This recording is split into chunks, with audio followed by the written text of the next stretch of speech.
Adam Carolla returns to New York City. Thursday, October 9th at Rodney Dangerfield's Comedy Club with Kat Timpf and Matt Friend. 2 shows, October 9th. And then don't miss the Ace Man in Pottstown, Pennsylvania on Friday, October 10th and Saturday, October 11th at Soul Joel's. Adam returns to Flappers in Burbank on October 29th. Get tickets for these and every show at adamcarolla.com. All right, yeah, get it on. Got to get on the Choice Big Land mandate. Get it on. Thanks for listening. Thanks for sharing. ELISHA KRAUSS is in here, and she's got the news. I sure do. Want to hear some? Nah, I'm you know, just teasing. not at all. Yeah. So did you hear about how John Mayer and Zach Bryan sold out Michigan, University of Michigan, Ann Arbor's whole stadium? John Mayer and Bryan? Yeah, wasn't it Zach Bryan? I thought it was him. They did a duet together, sold it out. I don't know who Bryan is. Zach Bryan did that song. Oh, you're saying Zach Bryan. Yeah. Okay, I was only hearing Bryan. John Mayer.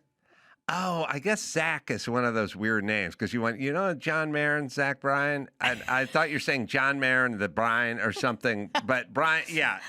Zach. Mm-hmm. So they sold it out. So he's a pretty popular guy. I was looking at his Spotify numbers earlier. Zach. So many of his. Yeah, there you go. Zach Bryan, Michigan Stadium. What is it? Isn't it the largest football stadium, college football stadium in the country? Anyway, epic concert. Everybody said it was awesome. 112,000 people there. How does that work? I don't get how that works, but all right. They sell good. tickets and people go. No, I know it's how it goes, but it's confusing to me as to who sells the most. But okay. Okay, so he's popular. He's a really good. popular guy. A lot of his songs, on streamers, have over 1 billion listens, which is kind of crazy. Well, now he's upsetting some people on the right side of the aisle and has even had people within the Trump administration respond to him because he has this new song called Bad News. Let me read you a lyric and see what you think. And ICE is going to come bust down your door to try to build a house no one builds no more. But I got a telephone. Kids are scared and all alone. The boss stopped bumping. The rock stopped rolling. The middle finger's rising and it won't stop showing. I got some bad news. The fading of the red, white, and blue. So it's a kind of anti-ICE thing. Yeah, America is the worst. What's the part where the metaphor about the house that won't be built anymore? I wonder. Is he talking about labor? That was where my mind went. What rhymes with stucco? Hey, bucko, you remove these Mexicans, you'll get no stucco. Oh, write that shit down. They'll use fucko in the explicit version. Oh, yeah, but the radio version is going to be, hey there, bucko, right. Don't you miss your stucco and your tacos and everything that ends with an oh, Lord. Oh, you think you could sell out a Michigan Stadium? I could do illegal driving a trucko. I could sell out maybe, somewhere I don't know, Clemson. Something like that. Some under 80. Under 80. Yeah. Pretty big, though. Still at SEC school. It's the biggest. That's a big You were one. right. So he's taking a jab at this country, and saying, the Trump what are we doing? And yeah. All right. So not good with the country fans, though, because I think country is so broad, though, now. Is it? There might be an audience for this. I guess we'll see. Time will tell. Yeah, well, listen, I think you're supposed to sing about what you care about. So if that's what he cares about, he should sing about it. So the boss, who he references there, Bruce Springsteen, I guess is kind of his mentor and advisor. Well, Bruce is like a soft pussy. And there you go. So there you go. And I mean, Bruce has made political statements in his music for years. Obviously, U2 and, Bob Dylan and other, this has happened for decades. It's not a surprise to people. Bruce does a lot of that. He does a lot of that. There's a factory, and now it's closed. People don't work there anymore. That literally sounds like this 2, lyric. 3, 4. And it's like, yeah, okay, there was a place. Yeah, and now it's gone. Hey, there's a ship, and it was called the Titanic. It's the bottom of the sea now. 2, 3, 4. It's like, okay, Bruce, there was a place, and people went there, and now they don't. Anything else you'd like to alert us to? And I know you think those people should be working somewhere else. Yeah. So we'll call you a hero, Bruce, but all I get from you is sort of virtue signaling. That's all they do. Does he go out there and like picket with the UAW? Does he do anything? I mean, he supports Democrats. He does my dad worked at the Chevrolet plant in Dearborn. And one day he came home and he said, Brucey, that's what he called me. I don't have a job no more. I don't have a job no more, so no more food for you. 2, 3, 4. He tells the same sort of bullshit stories that Biden would tell. My dad told me, he said, see those two fellas hugging on the corner? Ain't nothing wrong with that. 2, 3, 4. We'd sit down. According to Joe Biden and Bruce Springsteen, every single thing happened at their kitchen table. Uh-huh. Like my dad had come home and took his hat off. Sat at that kitchen table. He said, Joey, you're on your own. 2, 3, 4. And that's all. Every story. I've noticed every one of his stories is in standard time. You know the great thing about Joe Biden? He doesn't do a waltz for a story ever. Joe Biden stories were also like the basketball court too. I learned it was the basketball court or the kitchen table. The kitchen table's where he learned. And when he got called Joey, that meant some wisdom was going to be imparted. His dad ran one of the biggest Chevrolet dealerships in the county, and that's why when he got married at 23, he got a brand new Corvette. Like a rock. For his wedding gift. Wrong guy. For wedding gift. Right. He got a brand new Corvette. So, I don't know, was his dad, how One hard day, travel? son, you're going to store classified documents in the trunk. Right. I got you the 327, not the big block with the side oiler. 2, 3, 4. Yeah. You gonna listen to the song though? You gonna listen to the song? And, Sure. Listen. You can say whatever you want. It's fine. I don't like.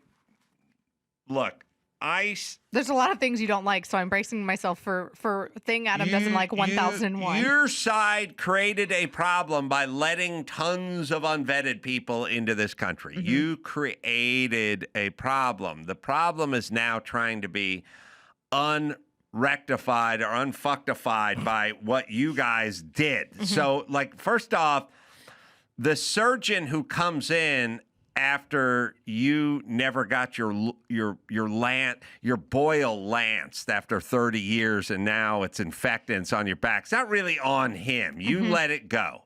2, 3, 4. What rhymes with carbuncle? You let it go. So you let this uncle. You let this problem go. Uh-huh. You said that Kamala Harris had been to the border. She was in charge of the border. You had Mayorkas and everyone lie. You had a picture of Border Patrol with their reins in their hands, and you said they're whipping Haitians. And children in cages. And children in cages. You created a massive problem. Now the problem is going to have to be fixed.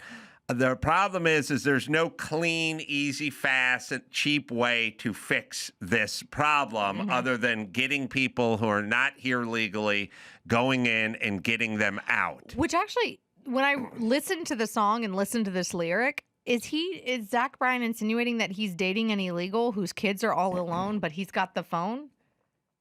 They have done this. They've done two things. They've said these people are just here to work. Mm-hmm. And they started with a lie. Do you guys notice, Dawson, I'm looking at you too.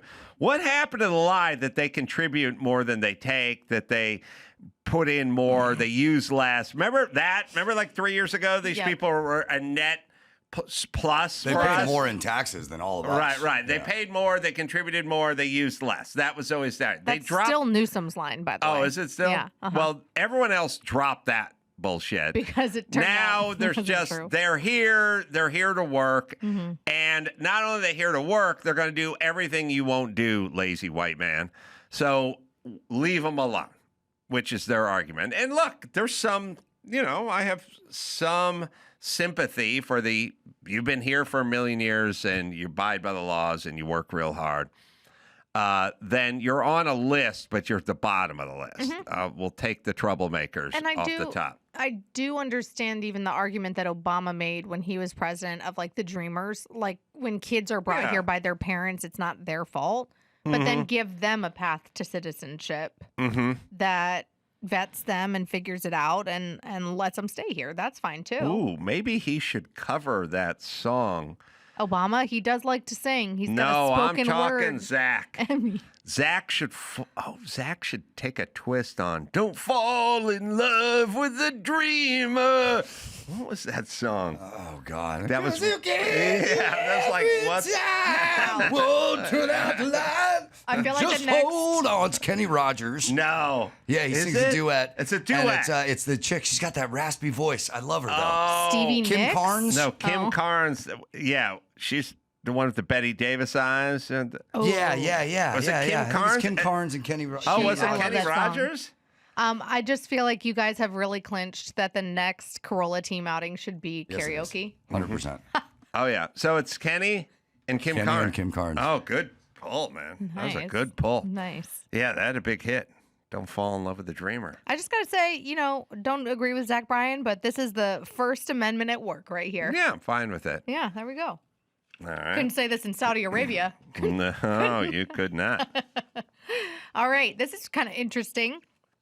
And my church has experienced this firsthand. According to the Barna Group, who's out in Ventura County, they're like a Christian polling company. They say that Gen Z men are returning to church in surprising numbers in the faith resurgence. I read another article about this week, too. I think it was in Christianity Today, where they were like, is it really a rise in young men going to church, or is it a decrease in young women leaving the church? And it's actually a little bit of both.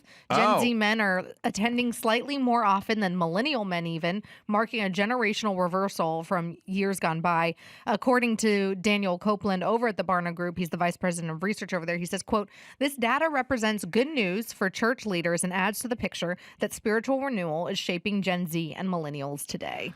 What is the Gen Z age? I've rejected all these titles, so I never know. So I'm a grandma millennial and I'm 39. So Gen Z, I think, is like 38 and younger, right? And so they're going, and women aren't going in the same numbers. And whether or not it's affiliated, Gen Z men are also kind of coming more to the right, as well as Gen Z women move more to the left. Yeah, this bolsters my theory that women are going insane. Because I see them fighting and screaming, and less church probably helps with you with the crazy spitting on ICE officers and like screaming and stuff like that. I think it makes sense to me. Gen Z is 13 to 28. Oh wow, so that's young. That's way young. Wait, Yeah. so you're saying millennial is 28 to like 48 then? I don't know. I thought it was like generations were every 20 years. No, yeah. Millennial goes down to like 30. Oh wow. Okay. All right. I So still good. thought I was a grandma millennial. More people going to church good. is a good thing. It is. And I agree. apparently, even some churches, this Barna study came out towards the it was the end of 2024 into early 2025. This doesn't even include the data since the murder of Charlie Kirk, in which churches all around the country said that they saw an insane increase in young men and people generally, but specifically young men going to church. Yeah. By the way, I think that's better for the country. I do too. I think it's better for culture. I agree with all that. Like, I think, monogamy and 10 Commandments and all those things the Bible teaches are pretty good. I agree. They had it right. It's basically diet and exercise, It's just Spiritual diet diet and exercise. Just, basic stuff, old stuff. Well, stuff one of the grandma. 7 deadly sins is gluttony. So you're right. It is. It's diet and exercise without Ozempic. I agree. But, Ozempic makes it easy for people to cut corners I think that the and cell take phone. easy roads. I think that the cell phone has made it easy for people to cut church out of their life, which in turn cuts out community and emotional regulation and normalcy and communication. Right? Like, there's so many things that are negative about technology, and I think removing you from the real world is one of those things, and that's why you see people, like you said, women, going a little extra crazy on ICE officers or police officers. Well, I'm only saying women are going crazy because they formerly weren't crazy. It was guys punching and screaming and doing that, and now it's women punching and screaming. Well, because previously women were stuck at home. They couldn't punch and scream. No, they were stuck at home. And now they're front they're the tip of the spear. Morgan and Morgan. There's a reason why Tom Brady's got 7 rings. Yep, just like there's a reason Morgan & Morgan is America's largest injury law firm. Over $20 billion recovered for more than 500,000 clients. That's not a slogan. That's results, baby. In one Florida case, insurance offered $350K. The client walked away with $12 million. I'd say it's an upgrade. So they've been doing this for 35 years, fighting for the people. Morgan & Morgan, America's largest injury law firm, for the people, not the powerful, the people. Am I right, Dawson? If you're ever injured, you can check out Morgan & Morgan. Their fee is free unless they win. For more information, go to forthepeople.com/Adam or dial #law #529 from your cell phone. That's forthepeople.com/Adam or #law #529 from your cell. This is a paid advertisement. This episode is sponsored by BetterHelp. October 10th is World Mental Health Day. This year, BetterHelp wants to say a big thank you to all the therapists. Over 5 million people have been helped by BetterHelp therapists worldwide. These therapists show up, listen, and help people take steps forward. Therapy moments like the right question or safe spot to let it all out. It can change your life. Something's keeping you up at night, or something that maybe gnawing at you. Well, this can really help. BetterHelp makes it easy to connect with a licensed therapist online. This World Mental Health Day, celebrate the therapists who help millions get better. It's BetterHelp, right, Dawson? This show is sponsored by BetterHelp. Life isn't about resolutions that fade by February. It's about picking up the pen and becoming the author of your own life. If you're thinking of starting therapy, give BetterHelp a try. It's entirely online, convenient, and flexible. Just fill out a brief questionnaire to get matched with a licensed therapist and switch therapists at any time for no additional charge. As a human, we're always trying to find a shortcut for everything, you know? Like you start off as a kid, and it's like you go all the way around, or you just hop that fence and be there, like right now. And so you hop the fence, you know? So you just kind of look for ways to get there faster and easier. And so that's what we're wired for. So if there's Ozempic versus willpower, we'll do the Ozempic, you know? And we do everything that way. But eventually, you forget that walking the long way burns calories. You meet people, you have experiences, you see things. Might see a little butterfly or a bird. Little bird or butterfly. And hopping the fence, you sort of deprive yourself of that. Yep. And so I always preach this to people. Like, I am, as you saw, on my second merch bag repair. The first merch bag repair completely blew out. The bottom of it, the zipper pulled apart, and the thing just blew out. But you're a doer. Yeah, and I went and they said, throw out the merch bag and go buy a new merch bag. And I said, will not throw out that merch bag. I shall fix that merch bag. And I fixed it. Yeah, that's what you were doing when I got here. I was like, what are you doing? Well, that was the first merch bag I fixed. And then we dragged that thing around the country for another 2 years. And then eventually Burbank Airport made me toss it, for a long story. But either way, the second merch bag, the handles just pulled off. And then somebody said, throw that away, get a new merch bag. And I said, I'm going to fix the handle. Now, I got the money for a new merch bag. I just don't like filling the landfill with more plastic, number one. And then number two, I can fix it. And I have a bunch of tools. Yeah. And it feels good to fix things. And I think that that's the part that people don't realize is the feel good part. Like there can be some level of, dang it, I feel stupid. I don't know what tools to use. I don't know how to fix this. But then when you work through that and get to the part of fixing something or doing something hard, it's the good feeling at the other end of it. And then that a lot of society doesn't experience anymore because they don't do the hard thing in the first place. They avoid the hard thing.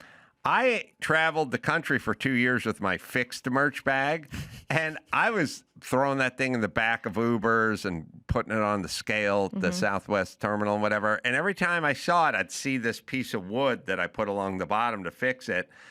And it reminded me that I fixed it and that it worked fine. Yeah. And it always worked fine. We never had to throw it out because it didn't come undone. Now, It didn't look as good as other merch bags out there. But now the handle's blown out on this one, and I'm going to have to fix this. Did you bad zip boy tie too. it, or what are you going to do to it? It's a handle, like a D-shaped handle, a regular handle, that is just pulled out from the cloth. And the hole has been yoked out. And because the thing weighs, you end up putting 50 pounds worth of books in there. True. It's bound to happen again because someone's going to lift it by the handle and it's going to be 50 pounds and it's going to blow out. It's like a really big kettlebell you're carrying around the country. Yes. So I'm going to have to put a backer, something broad on it in between. I'm going to have to spread that load out. I'm going to figure it out. But you have to be careful what you use as the backer because most of the time your limit domestic travel is 50 pounds. So if you have 50 pounds of merch, you don't want to lose out on money by putting in like a plywood backer that takes up like, what, 3 pounds? You can find a piece of plastic. No, I'm weighing it. You're going to weigh it along the way and see. I'm weighing doing a through bolt versus a wood screw type thing. Either way, I will examine it. I want to see before and after. It will work, I think just like the other bag I worked out. We should document this for the gram. Yeah, I don't have I got to find what I got here in terms of materials and stuff like that. But I will fix it, and it shall Can work. you come to my house because I've been on the phone with 2 different companies today? My washing machine lock is like just and I can't use my washing machine. So Your you can washing machine lock. Yeah, so you know like where it clicks and then like it locks and then the load runs. It won't lock. It won't latch. It's like the top part, the plastic part, whatever was on the inside, I can see it dangling. Yeah. And it won't. Well, you got to order connect. that part. Yeah. Well, you got to go figure out what unit you have. I got the unit and the serial number, and it's under warranty and all that stuff. And they're telling me they can't come for a week. And I'm like, yo, I have 4 kids and 3 adults in this house. You think I can go a week without doing laundry? I'll bet you that part goes bad frequently on that unit. And I bet you can buy it fairly cheaply online. And it's probably just 2 screws away from being replaced. But I have to then take off the whole outside of the thing because it's one big piece. In order to access that you got one big part. sheet metal shroud around it. It's You a got to Speed pop Queen, that off. So it's like the metal all the way around. Speed Queen always sounded weird to me. Right? Like it sounded very Tina Turner from Tommy. She was the gypsy acid queen, which was the craziest character ever in a movie. Probably not homeschooling. No, recommended don't even know viewing. what that is. The Who is yeah. a English rock and roll band. Yes, I'm familiar. Okay. I prefer Zeppelin, but go on. They wrote a rock opera called Tommy. Stop. I'm totally looking this up later. Go on. Wait, and Tina Turner was in it? Tommy was about a blind, deaf and dumb boy who was really good at pinball. And it's the song. They wrote the song for the movie or the movie for the song? the song was in the rock opera. Okay. And then at some point they made the rock opera, the movie, and had cameos by everyone. Elton John sung Pinball Wizard because he covered it too. Yeah. And Tina Turner played the Gypsy Acid Queen, and it was weird and scary. Scary and freaky. Oh, and Anne Margaret was in it. Wow. Yeah, she got covered in beans. So did Tina Turner do this before she did Mad Max? Yes. Yeah.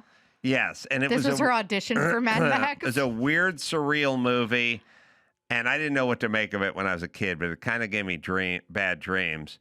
But So Halloween vibes? Yeah, Speed Queen sounds like Gypsy Acid Queen. Speed Queen is a weird name, but it made sense for 1942, and then Speed got popular, and then the Queen and all that. All right, you got any more stories? I do. Let's do one more. Have you heard about this Attorney General candidate in Virginia, Mr. Jay Jones? Yeah, this is a weird story, and it's so funny. Like if you see like the greatest part of all these stories is, well, you read the story, but I think it was Politico's version of it. I love My favorite The way they part spin of, it. Yes, I love when the left-wing rags have to spin it their direction. Like I love like Ilhan Omar, like on 9/11, some people did some things.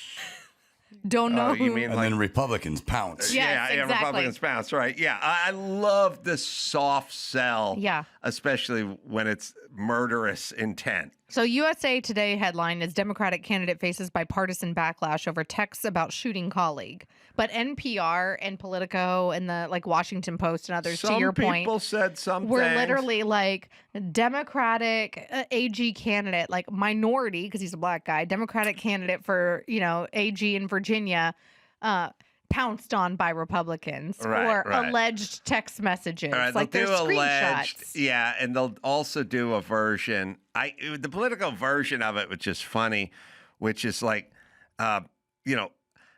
after a controversial statement or something, they never say threaten to kill. They Threaten to kill somebody with 2 bullets to the head. Version of this. Yeah, what was that story? 'Cause it's pretty. So back in 2022, this is an old conversation that this female Republican delegate from Virginia, Carrie Corner, shared reported screenshots of her August 8th, 2022 conversation with Jay Jones in which he admitted he said that they were sent to her in error. So he acknowledged sending these. It's not even like he's trying to cover it up. He's acknowledging it. He said that he was joking that a previous Virginia House of Delegates speaker should get, quote unquote, 2 bullets to the head. He reiterated that violent rhetoric has no place in our politics. However, he accused his Republican incumbent, Jason Mireles, of dropping smears through the media outlet favorable to Donald Trump and politicians. He also said he sent text messages that he regretted. So the thing that's even weirder is she followed up with this like literally a couple days after Charlie Kirk died. And he kind of doubled down on it. So the original text messages said 3 people, 2 bullets. Gilbert, his Republican opponent, Hitler, and Pol Pot. He texted, Gilbert gets 2 bullets to the head. Coiner, the Republican delegate, responded, Jay, please stop. And he said, LOL, okay. She said, it really bothers me when you talk about hurting people or wishing death upon them. Later in the text thread, Jones also reportedly mentioned Gilbert's wife and children. Do I think Todd and Jennifer are evil and that they're breeding little fascists? Yes, he said. So yeah, he wanted to pee on their grave. He wanted to pee on their grave. He talked about yeah. Look, if you're evil and you're breeding fascists, then you do need a bullet. This is what the left has been saying for years. Like this is what you do to fascists. They run away from it all the time. But if you're doing the evil and you're doing the fascist, then some 19-year-old who's out of his mind will do the math on the evil and the fascist. And it's like, I think what bothers me even more is the minor children, like the children involved. It's like and I said this when people go after the Obama girls or Chelsea Clinton or anybody else. It's like, just keep the kids out of it. Like your kids aren't responsible for your behavior or what you do for a living. Neither are mine. They were like born into our family. That's the way it is. They Let me can't write this down. your Born kids. Hold on. Your kids were born into my family? No, I said your kids or my kids. Like they're born into my kids No, weren't born in. All right, hold on, slow down. Kids born Did I miss family. something? Yeah, I get it. No, so it's not their fault. It's not their fault. Later on, when Chelsea becomes an unhinged bitch, then that's crazy. by all means, pile on. So what? Like, don't leave the kids out of this. And the fact that Democrats, including Tim Kaine, walked into the Capitol today and was like, no, I've known him for 25 years. I don't think he meant this. He shouldn't say those things, but he shouldn't step out of the race either. Are you kidding me? Here's the thing. People do believe this stuff. And you talk about the extreme example of someone taking a gun and ending a life because they think they're killing a Nazi. But what about a much less extreme? Say, would you want a nurse who thinks this way putting your catheter in? Or teaching my children?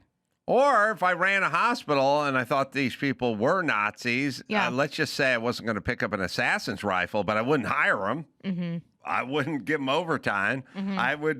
I would not want to be around them. NBC News says that Winsome Sears, who's the current lieutenant governor of Virginia, first minority and first female to hold that office, by the way, in a previously segregated state, pounces.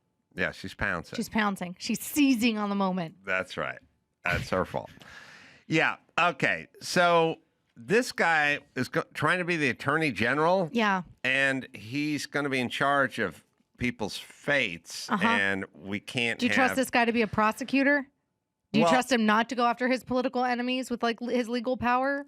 Here's what I've learned, sadly, and very convincingly.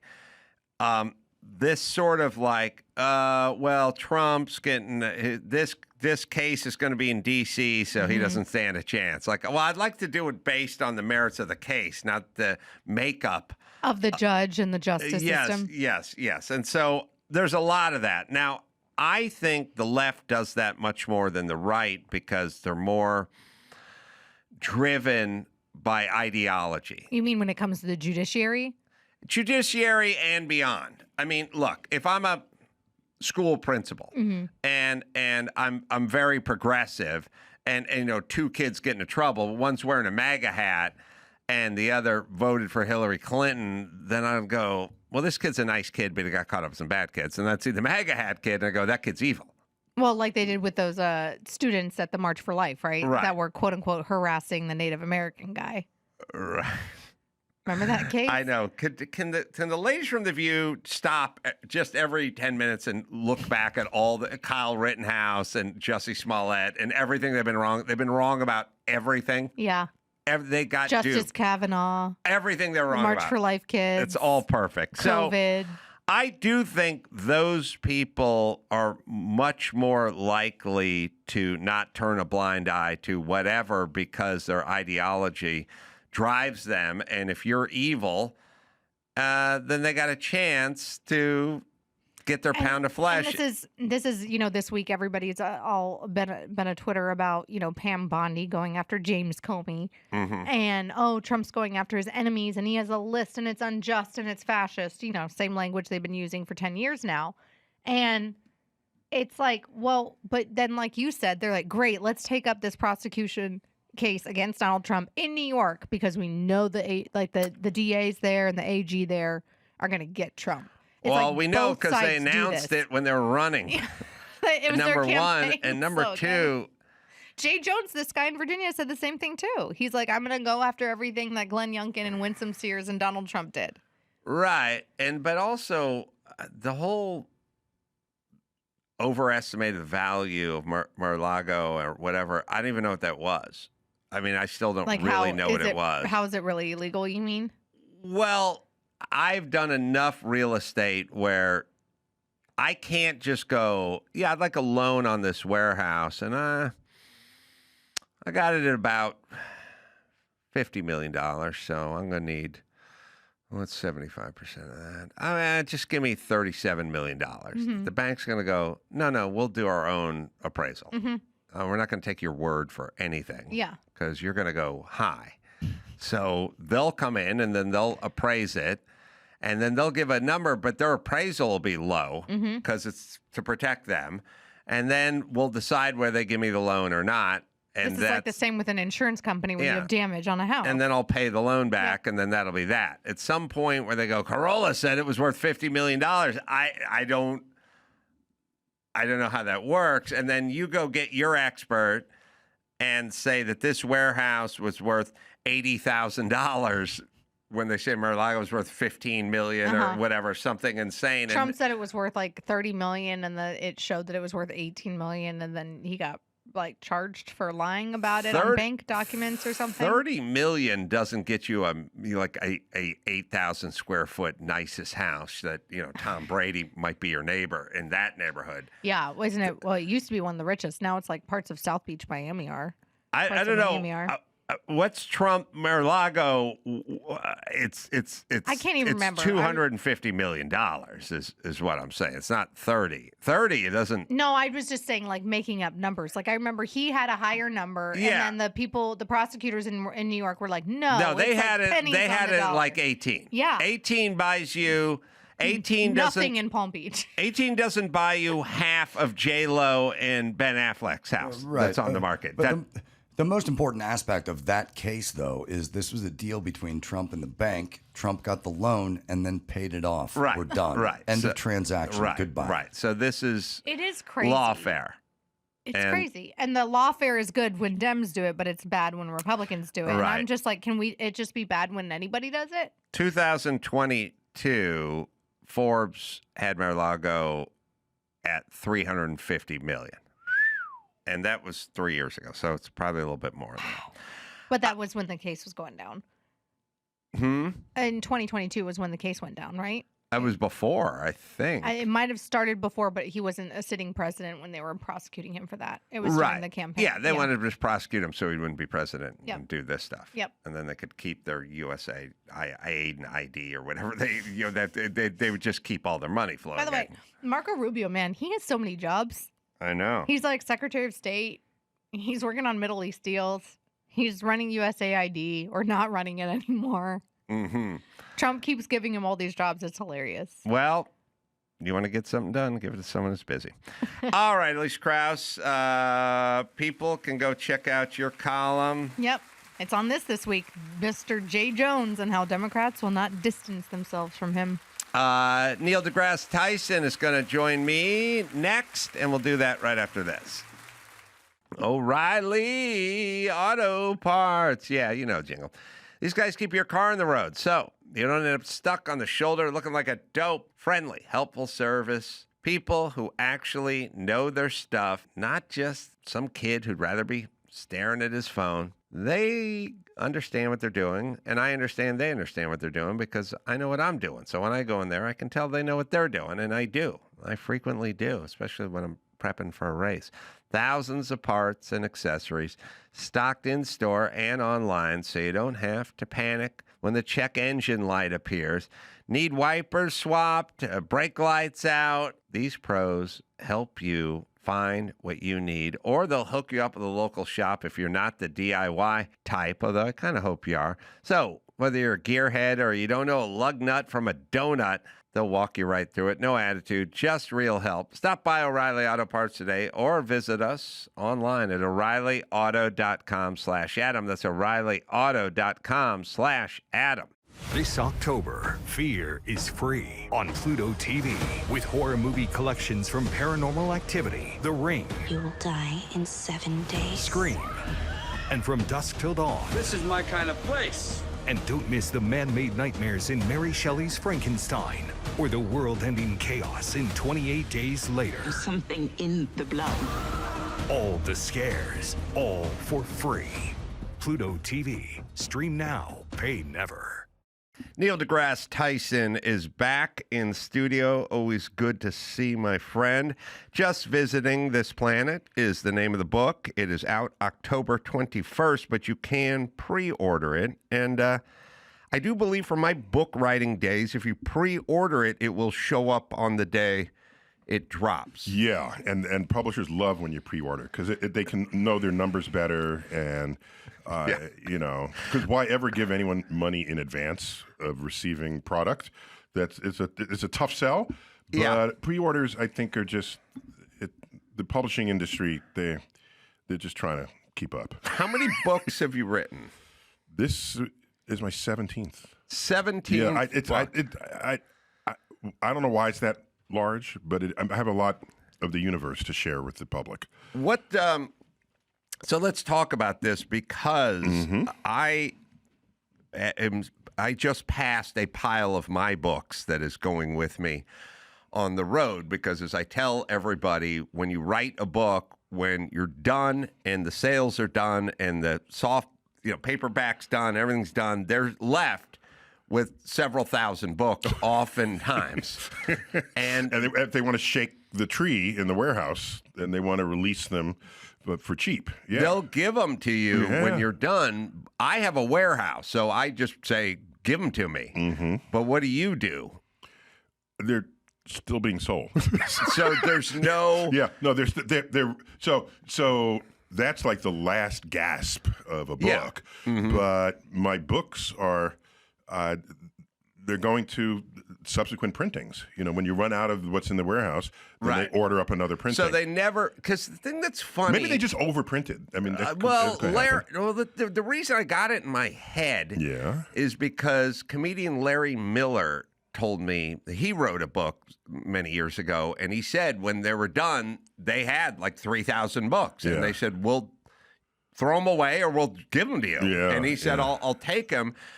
I've done 6 books, and every time there's like 2,800 left, and they ship them. Okay, so that's a mismatch of their expectations of the sales and the print run. So this book, but I see. Here's my thing. I don't think they would do it times 6 books. Is what I'm saying. Every time it's like 3,000 left. Yeah, I can't explain that. No, but it's never happened to you.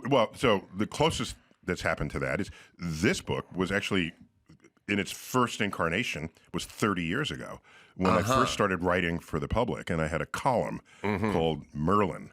And people would write in, and they say, "Dear Merlin," it was a question and answer column. A column in what? It was an obscure sort of the McDonald Observatory News, which later became Stardate. Oh, wow. And Stardate became a very popular radio show, but that was a magazine. It was a monthly magazine, and I had a column in there. And after like 12 years of that column, I said, "Oh my gosh, I need to do something with this." And the difference is, the Merlin is a pen name for a character that has lived for the history of Earth, visiting from Andromeda galaxy, the planet Omniscia. All right, there's a whole backstory to Merlin. But anyway, Merlin's here just to answer your questions. And so when you ask, "Dear Merlin, I don't quite understand gravity," as an example, then Merlin will recall a conversation in Isaac Newton's backyard. And then the answer would come out in that conversation. So it's a playful way to just bring the universe to the public. And it was time to update that for the 21st century. And so the Merlin book came out last year, and then its sequel, Just Visiting This Planet, because Merlin is just visiting Earth, helping us all understand the universe. And my brother's an artist, and he illustrated it. Oh, really? Yeah. That's quite a family over here. Yeah, it's an intermittent sort of playful illustration. So I was reading up about you, knowing I was going to talk to you. Oh, very interesting. Yeah. And I knew you were a New York guy, but I didn't know you grew up in the Bronx. Bronx in the house, yeah. And the Bronx, New York's been pretty gentrified these days, but the Bronx, I was thinking back to a Paul Newman movie called Fort Apache, the Bronx. Oh, wow. I forgot he was in that. Yeah. Is that right? And okay. I told my guys, pull up the trailer just because I want to know. Because you have to understand, I grew up in North Hollywood, California, like the San Fernando Valley.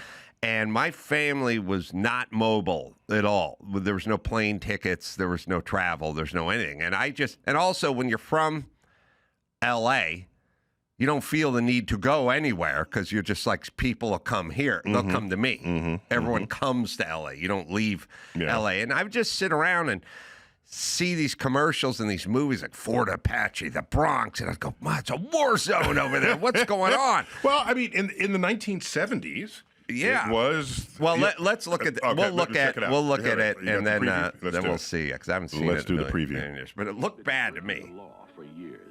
He was a convict in Cool Hand Luke, a pool shark in The Hustler, a smuggler in Exodus, an outlaw in Butch Cassidy and Sundance Kid, a con man in The Sting. Now, Paul Newman has gone straight to the most commanding role of his career. You got your nose buried so deep into that book of yours, you don't even see what's going on. I can see the people out there. It is. Not just the hookers, the pimps, and the junkies. Hookers, Those pimps, people are trying to build junkies. something up here. And I want them to know who's running this precinct. New York's 41st precinct. They call it Fort Apache, the Bronx. The Bronx. It's a tough place for an honest cop. All right, pause for a second. Look, I'm looking at this going, it's bedlam over there. It's chaos. People are running. I'm just sitting in North Hollywood looking around. There's nothing going on. The Bronx, I mean, it looked like a war zone at many times. The 1970s was a low point for New York City. And you know evidence of this?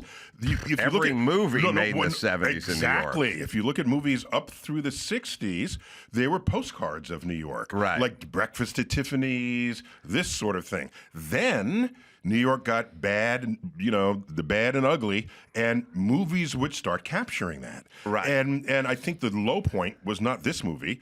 It was, what's the one where Manhattan was Manhattan was the prison. Escape from New York? Escape from I know. We had an Escape from L.A. Yeah, Escape from New York. And so that was sort of the low point. Then slowly in the 80s, New York became a postcard again. Yeah. And now I remembered seeing, it was like 1988 or something. There was a homeless guy on a park bench covered with newspapers because trying to stay warm. I said, it's been 8 years since I've seen that. What's up? It turns out they were filming a movie. Oh, really? And so he's just an actor. Right. And I said, but it was not ringing true anymore Right. to my knowledge and understanding of the streets of New York. Right. And so you can't show that if it's not really happening. No one will believe you. So the Bronx, your parents... Oh, you said it right. The Bronx. Yeah, I like the Bronx. The Bronx. Your parents were educated folk who had jobs. Why the Bronx? Well, so my earliest memories were the East Bronx over at Castle Hill. Where's Fort Apache? I forgot exactly where, but they called it that because it was just so, the irreverence of it all. But my earliest memories were housing projects. They were middle-income housing projects in the Castle Hill section of the Bronx. By the way, J-Lo is from there, and I don't mean to brag, but I had a cameo in her "This Is Me Now" music video movie. Oh, really? Yeah. Oh, when she did like a year and a half ago? Yeah, exactly. She did the actual police station referred to in Fort Apache in the Bronx is... 41st Precinct? Yes. Yeah. And... Simpson Street.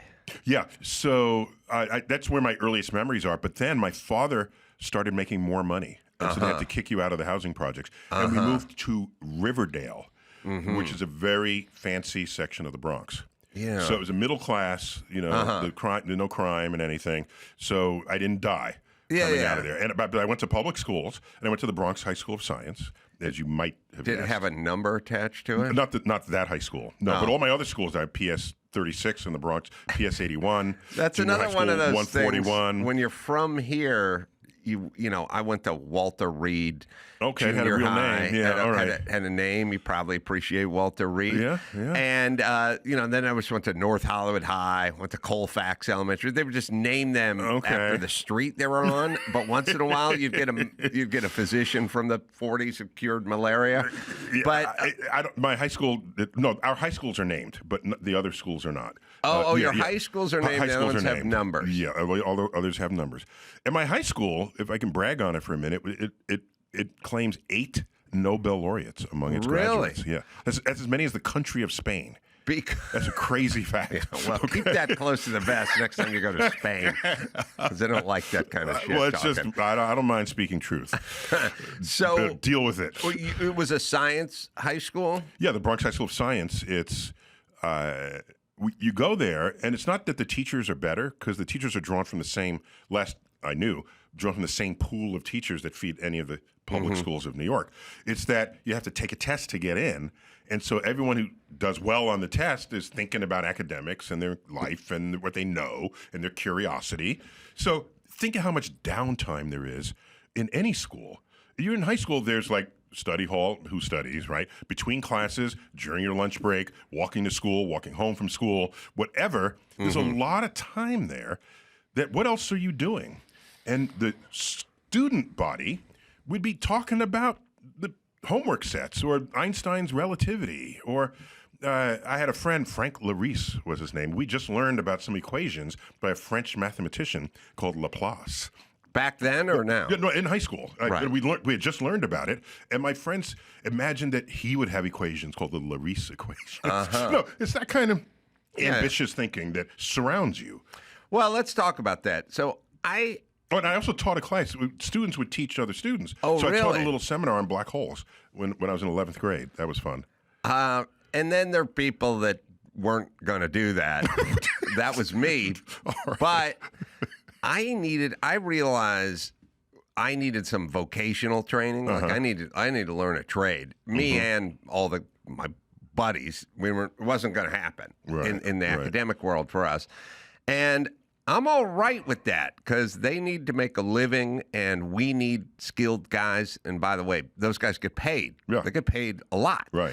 So I don't know what the cure is. I think we're going a little more there with guys like Mike Rowe and people like that sort of talking about it. But just like there was a place for you to go because of your interest and I won't say your expertise because you didn't have it then, but you had a yearning. Yearning, for it's a good word. this, right? That's a good word. And so they took you and they went, "This is really what turns you on." Well, they didn't take me. You did. Yeah, no, I was not. That'd be different. But they had a school for people who were turned on, correct, to this stuff. And for the same, I'm saying they need another school for people who are interested in turning wrenches versus astronomy. In Brooklyn, there's a school just off the edge of the Brooklyn Bridge. It's a high school, and it's called the Westinghouse. Of the famous Westinghouse Vocational High School, but the building is from like the 1940s or something. So I don't think people think that way anymore in terms of setting up the educational path. But I agree with you. The problem comes about is if somebody else says you're not qualified for this, we're going to make you do that. And then they're interrupting what could be your own ambitions. So if you said you want to turn a wrench and that's your own decision, then you should have that freedom to do so. But I don't want somebody else telling you should be turning a wrench if that's not what you want to do. Well, life will tell you. If you're aware of your own life. Because everyone I knew wanted to start and play quarterback for the Rams, but they never did because life tells you, is what I'm saying. And so you have to be aware of when life is telling you things.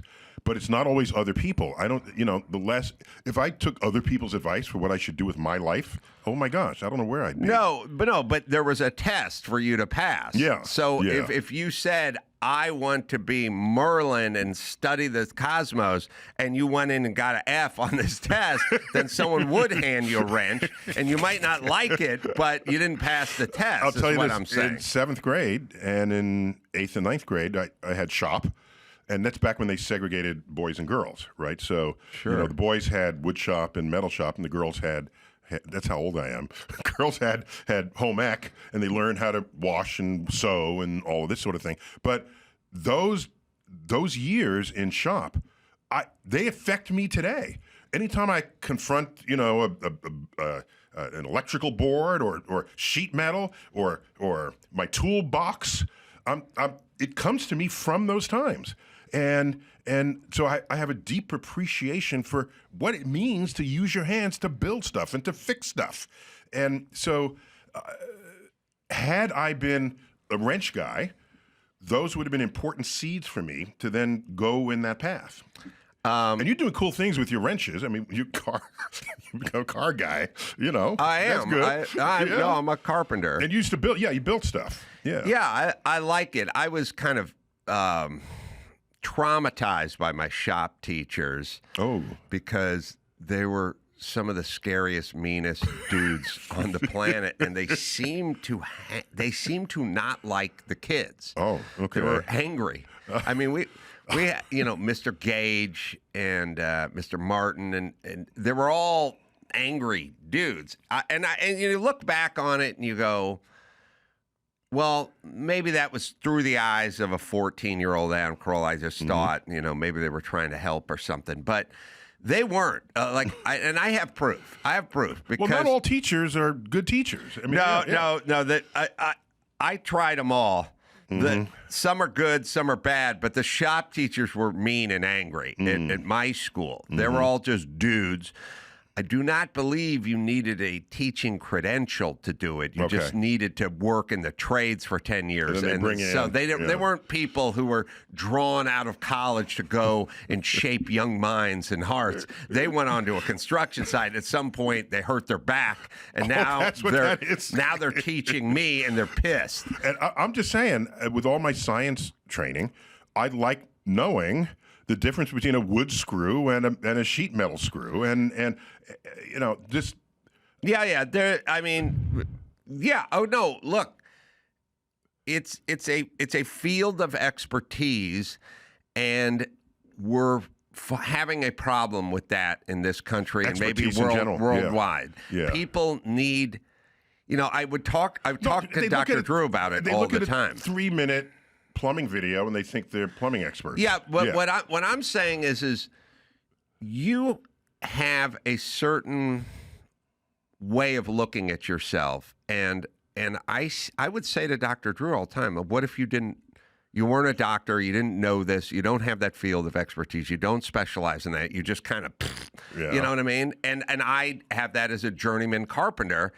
And it keeps you kind of grounded. It helps you think. And it also gives you some place in the universe. Like you go, I have a skill. Yeah. I know what this thing is. Yeah. And there's a sort of security in it. And then emotional security. Yes, that's what I mean. Yeah. And I talked to a lot of people I realized don't have any field of expertise, and they seem a little unhinged or something. Insecure, I guess, is what it would be. And people need something that other people can come to them for advice on. Yes, and they need everybody. Here's everyone's fantasy. You're on the plane. We all have, okay, here's the two fantasies. Are you ready? One is you're on the plane, somebody in first class has a heart attack, and the flight attendant gets on the intercom and goes, is there a doctor on this flight? And people's fantasy is yes, I stand up. That is definitely a fantasy. I stand up and walk from the back of the plane. You want to be the right. hero. Right, except for I sit there and shut up and eat my trail mix because I'm not. Right. Right. Then the second fantasy is you go to a beautiful cocktail party with a bunch of good-looking, well-heeled people, and there's a great Steinway grand piano there. And at some point, the hostess of the party goes, could we get Neil? Could we tempt Neil just to come up and play a couple of songs? And Neil goes, I really wasn't prepared. And then he sits down, and some Chopin comes rolling off his fingers. Right. That's our fantasy. But what is that? Well, that's just you going, I know something. And as a carpenter, when I go to someone's house and they go, hey, man, this cupboard door is coming off and I go, oh, yeah, I can do that. It feels good. Yeah. But then imagine going through life and never experiencing that. Feeling needed. It would feel a little empty and I would be a little insecure. Yeah. So my version of that, playing the Steinway, is if there's a party and they have a patio and it gets dark and it's not cloudy, and I generally move with my lasers. I have some lasers I can point out. And I'm director of a planetarium. You got to be able to point stuff out with a laser. So I say, oh, by the way, the stars are out. Anyone interested? And everyone takes their drinks and they go out to the patio, dim the house lights, and I point out the constellations, a planet in the sky or whatever. And it works with the laser, huh? You need a powerful enough laser. Yeah, I have access. How far does the laser reach? Well, so it's how far it looks like it reaches when you just stand there with it. But if you're on the other end of that and it's coming towards you, it'll go 60 miles. 60 miles? Oh, yeah, easily. Wow, so you're up there. Yeah. And of course, you have to watch for planes. You don't want to. No, but that's my version of that. And I do feel loved. Yeah. And I feel needed or wanted at least. They don't need that, but they it's everyone. If it is a universal sort of fantasy, then it's something that people need and want. Yeah. And to go through life, and I realize we're creating a lot of these people where they live in a digital world. They sit in a cubicle. They do data entry. The problem is they look at a 3-minute video and now they believe they're an expert, and that's their access to this. I mean, there is that, but there's also just the jobs. There's so many sort of jobs in the middle where they go, I just enter data into a computer. Okay. And then if you're at a party, no one ever says, Cheryl, we have a computer here. We need some data entry. Can we just watch you do some data entry? I have an authentic construction question. We're renovating now in the city, and city has a rule. I don't know when it went into play. New York. Yeah, New York City. You can't use 2x4s anymore for studs, wall studs. So they're metal studs. And the guys were complaining a little bit about it because they couldn't put screws anywhere they wanted into it. So, do you have an opinion about metal studs? You come to the right place. Yeah. So put some expertise on me. I will put some expertise on it. This entire facility, not the exterior, but the interior, this studio, the other studios, the offices, it's all metal stud. It is. I built this place with metal stud. Okay. So here's how it works. I'm not sure what this code is. Now, the code it relates to fire. Yeah. Oh, relates to fire. Mm-hmm. Okay. So metal stud is normally non-bearing, non-load bearing. So it's just to hold up a wall. Now, all interior walls, so there's load-bearing walls and there's non-load-bearing walls. Yeah. So if you're holding up the ceiling joist, or the rafters or whatever, that's a load-bearing wall. So people, like, you go into someone's house and they go, I'm thinking about blowing out this wall, right? And then I go, which way are the joists running? Right. And they go, I don't know. And I go, well, we got to find out, because if they're running that way and landing on that wall, then that's a load-bearing wall. Yeah. So if you blow that wall out, we got to pick it up with a header. We got to pick the load up. Okay. If it's a non-load-bearing wall, you blow it out. You don't need it. Now, metal stud, and they call it, usually used in commercial applications, are usually for non-load-bearing walls, which is fine. Interior walls. It's clear they couldn't hold it. They just bend under the weight. Yeah. Okay. The thing about guys is guys get used to working with what they want to work with and what they have worked with and what their dads work with, and they resist change, especially carpenters. They just go, this is the way we used to do it. This is the way I do it. This is how I do it. This is how I do it. The thing about wood studs is, they're wood. They're not perfect. Sight them. They'll be twisted. They'll be bowed. They'll be whatever. That's number one. Metal studs are straight. Always straight as an arrow. Good. Number two, they're pre-drilled. They're punched out. Yes, they are. To put plumbing, conduit, Romex, whatever you need to pull, electrical, and what could be Cat 5 wiring or whatever. It's all whatever. We have Cat 6. Cat 6. Keep up with the times. Sorry. Okay. If you do a wood frame wall, you got to get a D-handled whole hog, right angle, half-inch chuck drill with an auger bit, and you got to drill through all the studs, and it's cracking, and to it's put the power, the electrical conduit through it. Yes, to pull, probably going to be called Romex where you are, but okay. So the metal stud is good. It's true. It doesn't burn. It's pre-punched out. And if you know what you're doing, you can go a lot faster. Yeah. You can frame. Guys who do commercial work will frame out entire interior of an office in a day and a half. It's easy. They don't like it. You know, I'll tell you what. You want to hang a picture later on in life, you don't get to just take a wood screw and put it into a stud. You have to take a tech screw, which is a sheet metal screw that has a cutting tip on it, and put that in.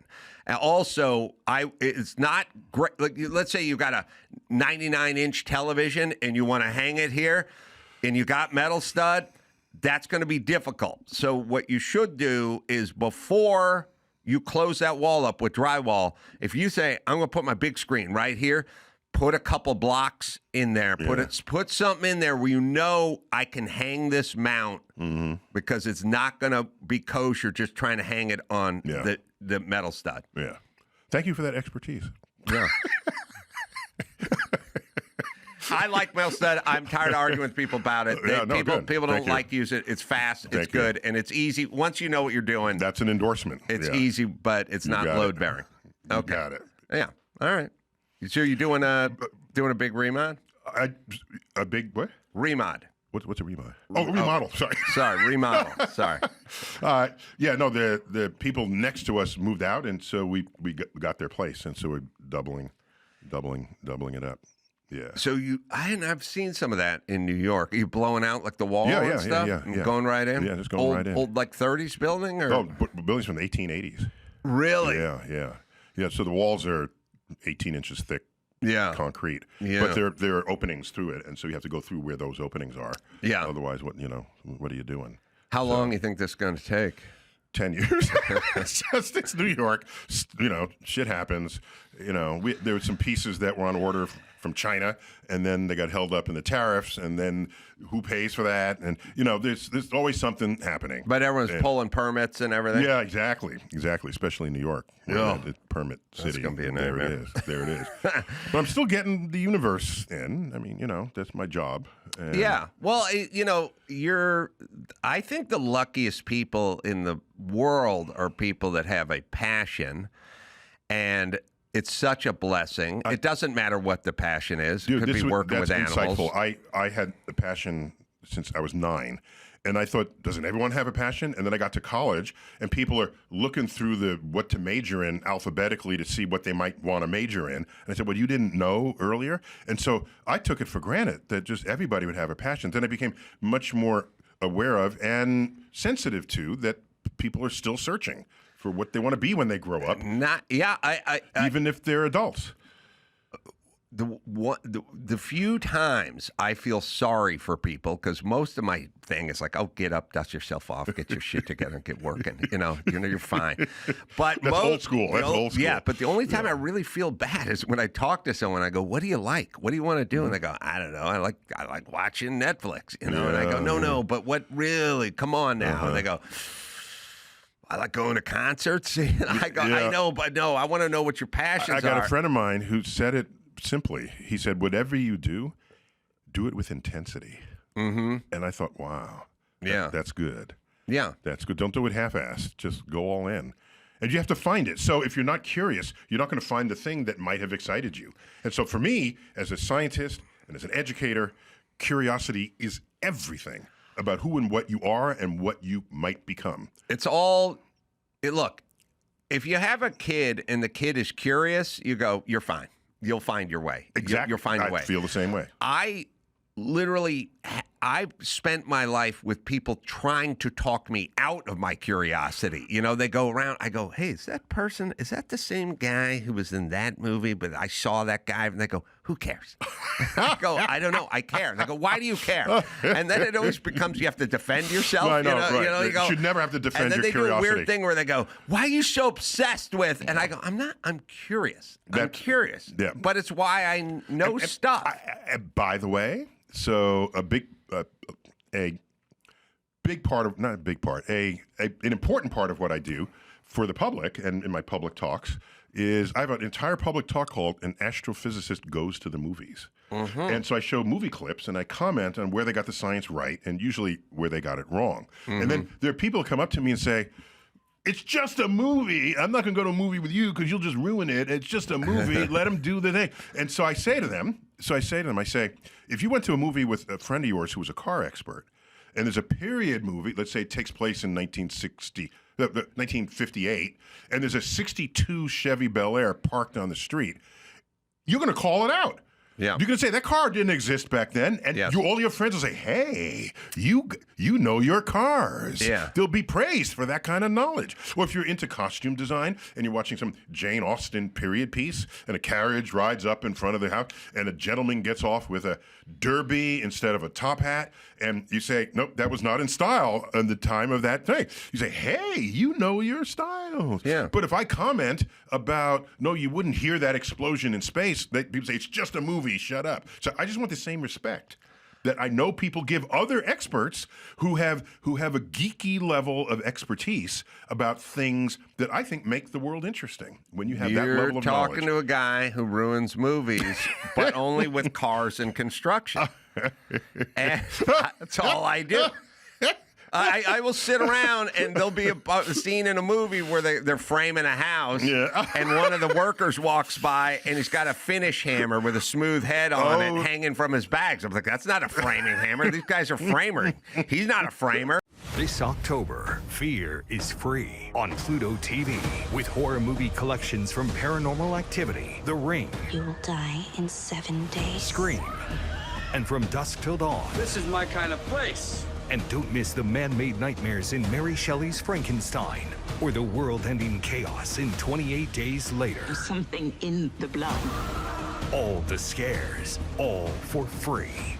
Pluto TV. Stream now, pay never. Here's something that bothers me, and I don't know if it's justifiable. I see a car in a scene, and they close the door, and the sound of the door closing is way deeper sounding than that car should have generated. Oh, yeah.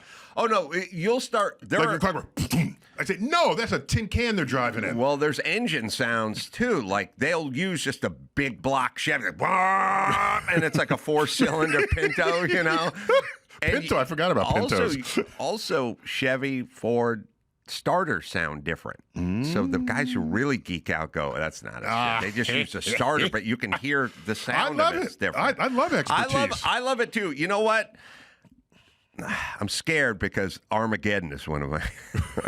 Oh, the movie? Yeah. Oh, so Armageddon, that violated more laws of physics per minute than any other movie until I saw Moonfall with Halle Berry. That one that's the award for.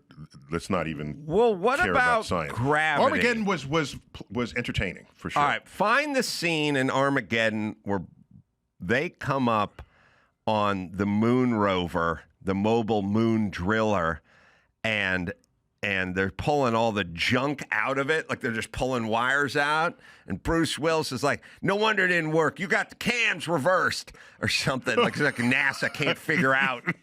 You lunkheads at NASA don't know shit from Shinola. And then he pulls out an arm that's made of titanium. He goes, what's this, an ice cream scooper? What that cost? $600? And it's like, no, it probably costs $35,000, but and then he throws it, and the NASA engineers just hang their head in shame. They don't go. You can't go into our $2 billion rover and start pulling the wiring harness out. You fucking retard! What are you doing?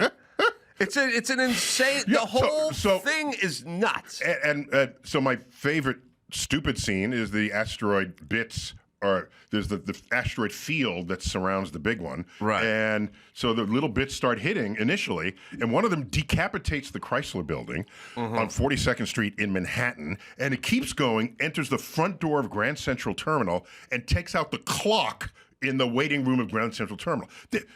Most of Earth is ocean. Most of that which is not ocean is uninhabited. And this thing is hitting my hometown and my buildings. And so there's that. But that's still possible, isn't it? We're here to focus on the impossible. Okay, asteroids don't have GPS finding my monuments. I monuments. think you're going down the wrong road here. You got the ice cream scoop? I am saying. What do you got here? Let me see. All right. Sorry, let's show the ice cream scooper. Yeah, go. Sorry, this is them. Count them up. Hey, short throw shifter. Short. Okay, hold on a second. A short throw shifter is from a car. That's from a race car. A short throw shifter is basically if you wanted to hop up your Datsun Z car in the 70s, you would put a short throw shifter in it, so it was just a shorter shift. Okay. So what they do in Hollywood is they just come up with car shit. Car They go, words. put a short throw shifter in there and reverse those cams. They're just talking about car shit from the 70s, but we're talking about a moon rover. There's no shifter on a moon rover. It doesn't have an internal combustion engine. All right, but okay, start from the top. Sorry, I can't. Go. I can't. Quincy, somebody tell me what this is. Plastic ice cream scoop? What that cost? About $400? No, it's $400,000. You fucking idiot. What point is he? By the way, you can't go to a lunar landing craft and start pulling parts off it and putting it in a cardboard box and chucking it at the guys who built it. And Billy Bob Thornton just hangs his head. Oh man, we screwed up again, didn't we? What is it? Who's in charge? Okay, so it not only violates laws of... That's an insane scene. It's not only violates laws of physics, I'm heartened to learn it also violates laws of cars. Yes, that's where I come in. Let me ask you a car question. I've always had this question. Yes. Because they always show it this way. Have you ever rebuilt an engine? Yes. Okay. Is it true that every time you rebuild an engine, there's a little bag of nuts and bolts that didn't go back in and nobody knows where they belong? That's true with engines. That's true with IKEA furniture. That's true with everything that you put together. That's a real thing. Okay. No, it's very It's almost precise. cliche. It's cliche now. Yeah, you send everything out to the machine shop. Everything gets machined. And then you put it all back and you replace the bearings, which aren't really bearings. You know, like engine main bearings for the crank and rod bearings. They're not bearings. They're just little cup-shaped pieces of aluminum that sort of float on oil. There's a little bit of oil. It's weird because you go the main bearing shot or I threw a rod and the rod bearing shot. It's not bearing. It's not ball bearings. It's just a thin, everything sort of runs on a thin sheen of oil is basically. And that's why the second the oil, there's a oil pressure issue, everything blows up. Yeah, because it's all done. It's meltdown immediately. Really. I mean, you can ask Bruce Willis. He knows how. He pulled the thing out and said $400. There's nothing you could find that is $400 that's on a spaceship. I'm just delighted that you appreciate and we appreciate one another's expertise in exactly those moments. But what about the movie Gravity? Oh, okay. Because I never felt like Sandra Bullock needed to cut the umbilical cord. Oh, of course. You were completely correct. I was like, wait. By the way, they got a lot of physics right in that film. So I just want to start with that. So now my criticisms are, if you went that far to get that much right, then I feel justified in highlighting where you really messed up. And so there's George Clooney at the end of this tether. Yes. Okay? And she's trying to save it. Don't.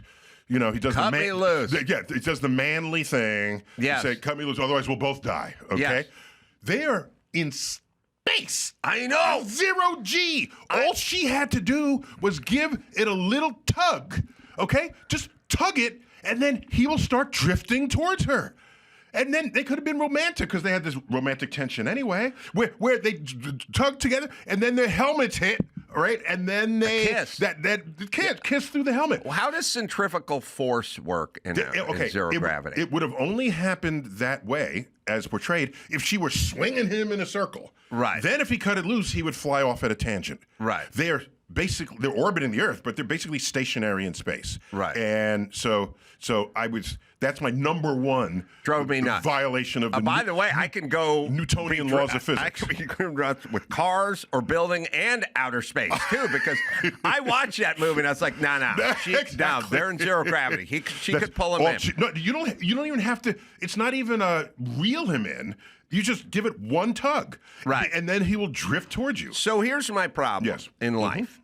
People go, well, so what? It's a great movie. I go, I know, but the reason we're here and the pivotal scene and the reason she's alone is based on a false premise. I would go further than that and say many occasions are where they ignored the physics, but had they gotten the physics right, they could have told a deeper, better story. That's where I take issue. So they cut a corner thinking, oh, the laws of nature are going to constrain me. The laws of nature are more brilliant than you will ever be. And so use them to your advantage. Let's look at that gravity scene. So you can. I like when there's righteous indignation on your behalf. Okay.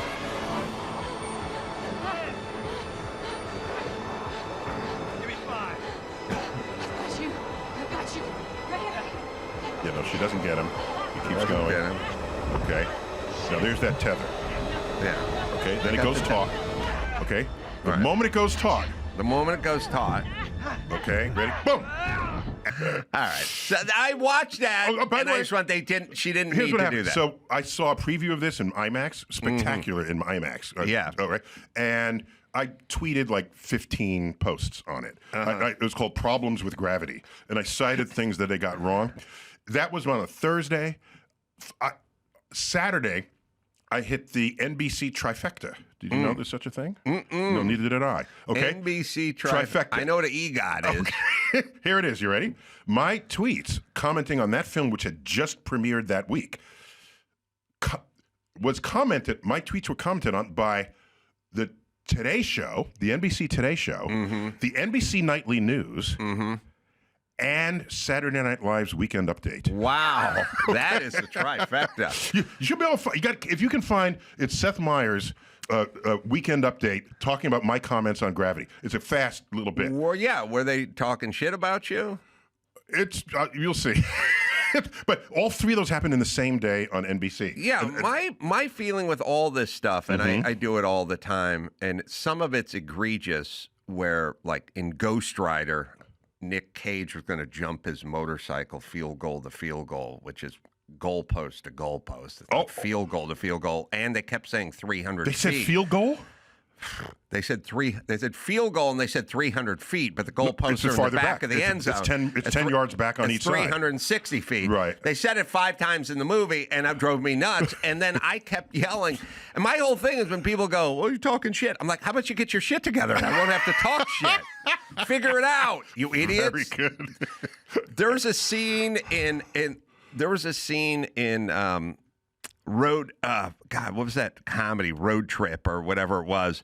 And they were like, and the one kid was like a nerd kid, and they had to jump a bridge. And that movie with Tom Green and all those guys. What was that movie called? Road Trip? Anyway, didn't matter. Point is, it was like bridge was out, and the nerdy kid was going, "That's a Ford Taurus, curb weight 1,300 pounds." Nice. I'm like, "It's 3,300 pounds, bitch." In the movie, he's getting it all wrong. He was off by 2,000 pounds. Yeah, no car is 1,300 pounds. Yeah, right. No commercially safe, dune buggy might be, but not with crumple zones and airbags and. But look it up. Look it up, and you're ruining the movie for me. Oh, this is it. Oh, DJ Qualls. Oh my God. You got it. Here goes. Okay. Absolutely not. No way. We're going back. It can be done. This incline here is 30 degrees roughly, right? The factory weight of the car is 1,600 pounds. Add our weight plus cargo. All right, 1,600 pounds factory weight for Ford Taurus. You're off by half. It's 3,200 pounds. Why? There's no modern car that's 1,600. A Mini Cooper is 2,700 pounds. Exactly. What? You're off by at least 1,000 pounds. 1,000 pounds, at least. Yeah. So you have access to information. Just punch in 92 Ford Taurus, and then it'll do curb weight, and the curb weight will be 2956 drive. And they even went far enough to say curb weight, right? Or factory weight. Factory weight. They went there. They did it. You guys got to find the clip with Seth Meyers. Disgusting. It's short. It's like 30 seconds. If you can do it. Saturday Night Live. Seth Meyers, Gravity. No, you're a kindred spirit in this. By the way, my attempts to do all of this were all forged 30 years ago when I wrote this column, because I was asking myself, what will interest a person most? What will intrigue them most? And what I found is that if I combine the pop culture element to it, and I clad that scaffold with science, then I didn't have to teach you the pop culture. You already knew it. And now you carry away science that didn't feel like a lecture. Right. Because no one, after college, no one wants to be lectured to. Right. That's, stop lecturing me. Stop lecture is a bad word. So a lot of my efforts and things that I started doing were honed when I wrote these books. Well, I rarely tell people to stop lecturing me, but I oftentimes say to people, and I try to not be mean-spirited about it, but like I'll say, I know, you told me that, and you like people have this thing, give you some credit for intellect. Well, as a listener. And memory. Yeah. I understand because you told me this before. Okay. You know what I mean? And people do a lot of sort of weirdly, like they'll go, we got to go because there could be traffic and I don't want to be late to the airport. And then like 10 minutes later they'll go, there could be traffic to the airport. And I go, I understood because you told me that. And then I heard you. So I know. And I know you're just venting because you're sort of insecure or you're feeling vulnerable or something. All right. I want to see this clip. I don't think. You don't have it. You think they scrubbed it? Oh, no. Well, okay. I actually have it on my computer, and this is you're editing this later, right? I can just hand you the clip. Yeah, I can go. I can do it now. Take a second. All right. Well, get it on your computer. I'll tell you another scene. I'll find another scene while Neil's going and getting his computer. Yeah, scrubbed. Yeah, he's got it. It's not on YouTube, is what I'm saying. All right. There is a movie. I'm looking at you, Count Andrew. There is a movie. What is the movie? What's the movie? It's like an Ice Age, and Dennis Quaid marches back into. Sorry, marches back. 2012 or something? No, that's another horrible movie. But this one is The Day After Tomorrow. Day After Tomorrow, I think. Yeah, The Day After Tomorrow has a scene where they're walking across the roof of like the Mall of America, and it's all snowed through, and the guy falls through a pane of glass, and he's got the tether on, and he cuts the tether loose, and it's basically what gravity was trying to do, except for they didn't have gravity. This guy had gravity. Yeah.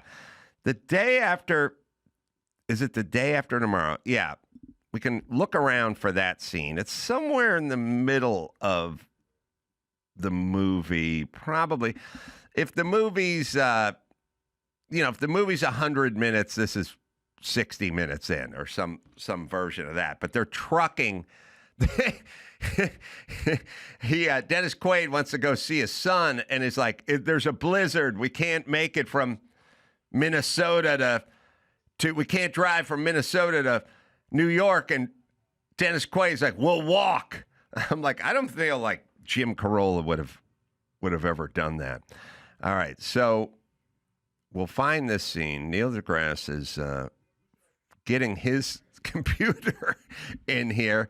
Tonight, by the way, I'll be at Rodney's in New York City. Speaking of New York City, Dr. Drew's going to be there. Kat Timp's going to be there, too. We're doing a live show, a live podcast there, and we're doing a stand-up show as well. And Drew has promised to do 5 minutes of stand-up. So this should be fascinating. What? Is that possible? I mean, he can stand up. I've said to Drew 1,000 times, you've heard me do this for 25 years. Certainly you could cobble together. Listen, I know people say to me stuff like, they'll go, "Why do your balls lift up when you go into this scene?" I got this cream hysteric response. Because I sat next to Dr. Drew for so long that I understand some of the stuff he's done. I can't figure out why he has not some sense of humor after the exposure to the great one for all these years. I'm going to be at Soul Joel's, by the way, in Pottstown, Pennsylvania. All right, Neil deGrasse, I got another Gravity scene for you. Yeah, sure. Not from the movie Gravity. All right. But involving gravity. I'm all in. That involves a tether. Yeah. And one that needed to be cut. Okay. And I think... this is from the day after tomorrow. The day after tomorrow. Yeah. Yes. Yeah, I remember that one. And there's a scene with Dennis Quaid where his buddy falls through a sheet of glass. Let's see if we have it here.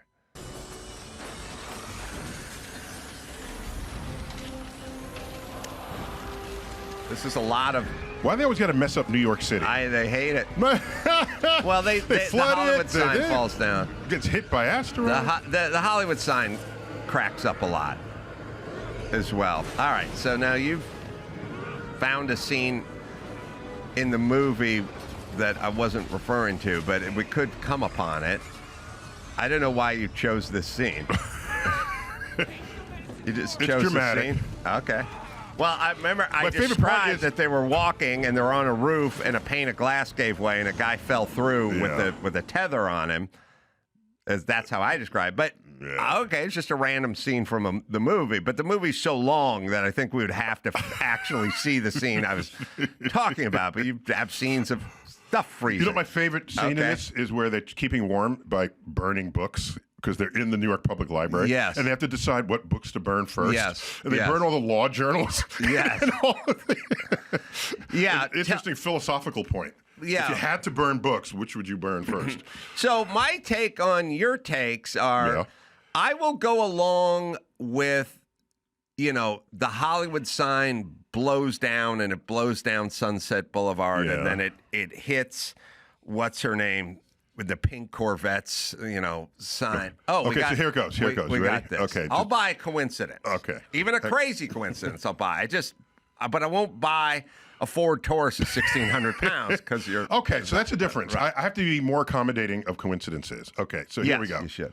Catch up on that. Astrophysicist Neil deGrasse Tyson harshly criticized the hit movie Gravity this week, saying that it contained a number of major scientific inaccuracies. For example, there's no way George Clooney would spend that much time talking to a woman his own age. That's it. That's the whole thing. That's funny. They spared you and they made a funny joke. That was it. That was a good joke. They made a funny joke out of it. So I feel a certain sense of vindication because I brought up that scene from that movie. I don't know anything about outer space, but I was like, something's not right. Yeah, I'm all in with you there. But I knew that about you. Yeah, you're a rationalist. I strive for accuracy. You're a blue collar nerd. I'm a blue collar nerd because the thing about blue collar is it's a practical sense that you have. There is lived experience. Yeah, I would say so. People all the time when I used to do it for a living, they go, well, I want to take this wall out. I want to open up this whole area. And I'd go, well, that's a load-bearing wall, so I want to get it. You get it out of there. We got to put something. We got to pick up the load. And they'd go, I don't want anything coming down from the. And I go, well, I go, we need a piece of steel because we got to span this, and it's a big span. Well, I don't want anything piece in the of middle. steel. I don't want nothing. And I go, well, I don't have a magic wand. You need a different universe where the laws of physics might enable what you want. Right, but here on Earth, we got to pick up this load. So I'm telling you, that's a good line. Say that next time. On this planet, this is how you got to do it. That's what I would find myself These telling to a ingredients. lot of people who, and all their whole thing was, I don't want this. And my thing is like, I don't want it either, but it's a necessity. So we have to do it.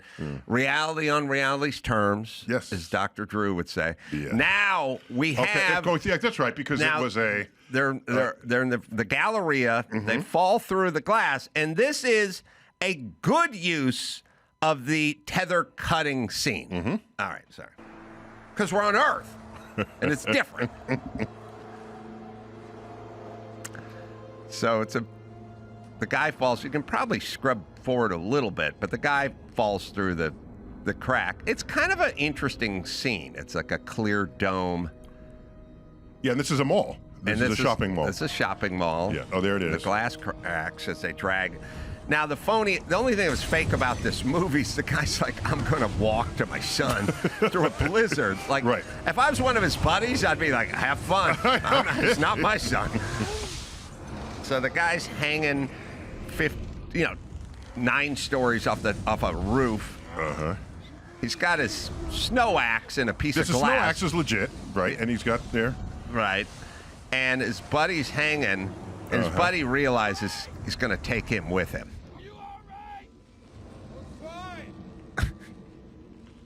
Just dropped in to do a little shopping. Ah, stoic, man. Yeah.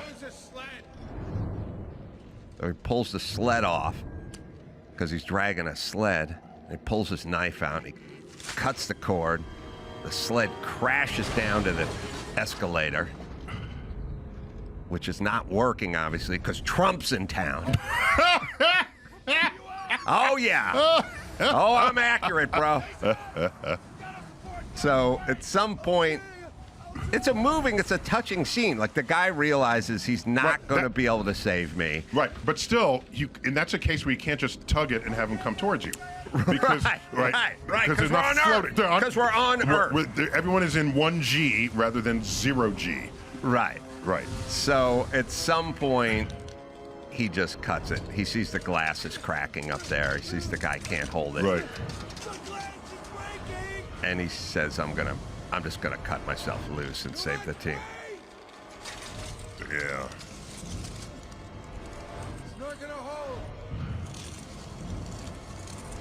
Guy's cut his hand. Oh, I remember that. I forgot about that. Yeah, so that's more evidence that this is. There it is. No, you can't. No, you can't. No. Cuts it. All right. Proper use of the tether cutting in a movie. Yes. So we're not just here to throw shame and hate at some. We're here to heap praise on folks that use the tether cutting properly. It's the reality check on the world around us. So what is the movie that's the furthest gone in terms of your field of expertise and reality? No, it was Armageddon. Armageddon is by far. And that doesn't even count the moon rover scene that I put in there, right? Thanks for adding that. and then Moonfall. That one, Armageddon had the record for me until Moonfall came out. It came out during COVID. What happened with Moonfall? They found out the moon is hollow, and then there's some moon being that, like snake moon being that's, I don't know, is it eating the moon? I don't know. And then the moon starts getting closer to the Earth, and when the moon goes overhead, people float up to its gravity. I mean, it's just nothing is right. Nothing about is right. it. Nothing. And by the way, I don't mind having a moon being. Right. But there's physics that help you shape that story. Yeah, what I never get is when they're making a movie about World War II, they go get some, expert, and they sit down and they go, how would they dress? How would they talk? Yeah. What kind of equipment would they have? And they work it all out. Yes. And it's pretty straightforward. Yes. They could do and that no one with walks this. on set with bell-bottom, Right. paisley pants. Right, 1943, right? So it's pretty doable. Yes, it is. It doesn't take much.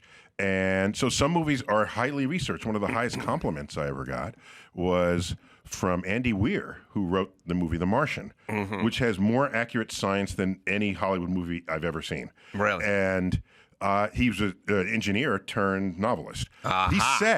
He said when he was writing all the science in the movie The Martian, which was a marquee film. It had Ridley Scott as a director, and it had all these Matt Damon. Matt Damon and all these first row top shelf actors. He said, Neil, when I was writing this, and I did a calculation, I'd do it a second time because I imagined you were looking over my shoulder, and I didn't want you tweeting about it if I got it wrong after it came out. I counted that as a high I compliment. wish they'd done that on Road Trip or Ghost Rider. Just pictured Adam making fun of them. All right, so before we go, Mars water, fossilized water. I don't know what to call it, but the recent discovery. Yeah. Thanks for checking in on that. So it's not evidence. It's not fossilized life. It's fossilized life excrement, if you want to be blunt about it. So the combination of chemistry there would not have happened naturally, but just by rocks rolling around, and sitting here for a while and then there. It looks like life made that residue. And that's very hopeful. What it does is it say, let's go back and look for more of this. It helps shape your next round of questions. Because if you go in there and you don't know anything, you say, let's just look at everything. Check here, go where there used to be water, poke here, poke there. Once you can sharpen your questions, then you can design experiments that are better tuned to answer those questions. How did they discern that was sort of the residue it was just of life? they look like leopard spots on a rock. If you need a geologist in there too, not only astrobiologist, to know, for them to say that's unusual. Is it just from looking at it? Yeah. Oh yeah. Well, there are other ways that they can probe rocks. Right. They have an alpha proton X-ray spectrometer. Okay, it would sound like something Batman would have had on his. Bruce Willis not happy with that junk. Get it out of here. What was that? Like, what did that cost? Like $400 or something? It's a Batman device. Oh no, Batman, not the alpha proton X-ray spectrometer. So they have ways of seeing inside of rocks to some depth. But this, as I understood it, was just completely visible to you. So you have to know what rocks and sedimentary layers normally look like, and then you're spotting the anomaly. And what about sending a manned mission to the moon, which is recent as well? We're reacting to China's decision to do that. This is just a dick swinging competition. I mean, that's another way to say it. But let me just tell you that if we really cared that much about the moon, we would have stayed in 1972, or we would have gone back in 1980, or 1990, or 2000, or 2010. China says they're going to put taikonauts on the moon. That's their word for an astronaut. And then we say, oh, by the way, wouldn't it be good if NASA went back to the moon? Right. So it's just a reaction. We make it feel like it's the natural thing when, in fact, we are responding geopolitically to a perceived or real threat. Yeah, I get both sides. My first impulse is like, well, that's from my childhood. I don't know what we're going to do, but better than I'll take that over the bullet train for Merced that's never going to get finished in terms of expenditures. All right, let me plug the book. Just Visiting This Planet is the name of the book. It is available October 21st, but you can pre-order. Yeah, it's free. The publisher loves a pre-order. They like to know if you're really interested. And then it shows up on your doorstep. So I want to thank Neil deGrasse Tyson and ELISHA KRAUSS. Tonight, I'll be in Rodney's, New York City. Dr. Drew doing stand-up for the first time. Kat Timp from Gutfeld's going to be there. And we'll do live pod. And we'll do a live stand-up show as well there. As well as Kyle Dunnigan, I think, is coming out. And then Soul Joel's in Pottstown, Pennsylvania. That'll be Friday and Saturday. Just go to adamcarolla.com for all the live shows. Until next time, Adam Carolla for Neil deGrasse Tyson and ELISHA KRAUSS saying mahalo.